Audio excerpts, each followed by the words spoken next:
sneaking out, making slaves of men. Then let all the people rise and stand together in brave, kind humanity.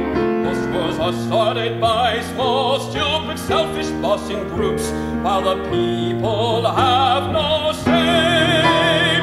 But then come a day, hooray, when we'll smash all dictators to the wall. Then it's build a people's world nation, hooray. Every honest country's free to live its own native life. They stand for the right, but when it comes to might, they are there, they are there, they are there. Then the people, not just politicians, will rule their own lands and lives, and will hear the whole universe shout the battle cry of freedom, tenting on a new campground, tenting tonight, tenting on a new campground,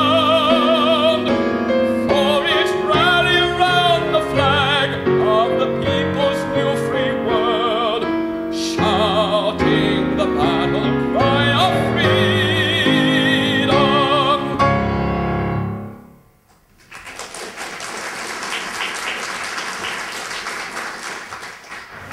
Seems the world has always been short of good leaders, but like I was saying, we had a great sergeant, Sergeant Murray. He had a great sense of humor and was a born leader. One day during training, after Sergeant Murray finished showing and explaining to us how to get through barbed wire entanglements the proper way, one smart-ass kid said, "Why not do it this way?" He then took off running at the wire, attempting to jump over it. He caught his foot in the wire, dived right through the whole mess, and tore off all his clothes, scratched and bloodied him up. Sergeant Murray, approaching him lying there all bloody and helpless, saw that he would survive and said only, "That's why." We loved it. Not too long after this, we left Camp Maxey and went to Camp Miles Standish in Massachusetts. From there, we sailed in a huge convoy to Plymouth, England. We had over 75 ships with us, including aircraft carriers, destroyers, and even dirigibles. After we landed, we went to Marabout Barracks in Dorchester, England, and spent 3 weeks training like the devil. Then we sailed to France, then Belgium, and finally, online at Hofen, Germany. Right in the middle of the Siegfried Line, where we remained for 3 months with deep snow on the ground every day. And I don't think the sun shined more than 5 times the whole time we were there. Our job was to defend a town which sat on a high hill. We ate pretty well, but we were running patrols almost every night, and we're under German artillery and mortar fire 24 hours a day.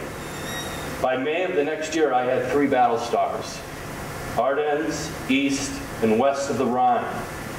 At the time, I took a count, and we had only 14 men out of the original 40 who left Camp Maxey.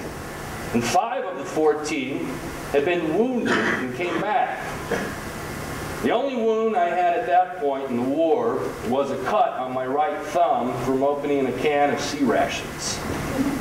Of course, those men were replaced. Infantry are like Kleenex. You just get another one when you need it. There's nothing more pitiful than a new replacement. He comes with a hopeful look in his eye, but we can't return it. He has clean new clothes and equipment, is clean shaven, and wondering what the hell is going to happen next. But he's better off than we are in one way. He doesn't know what to be afraid of.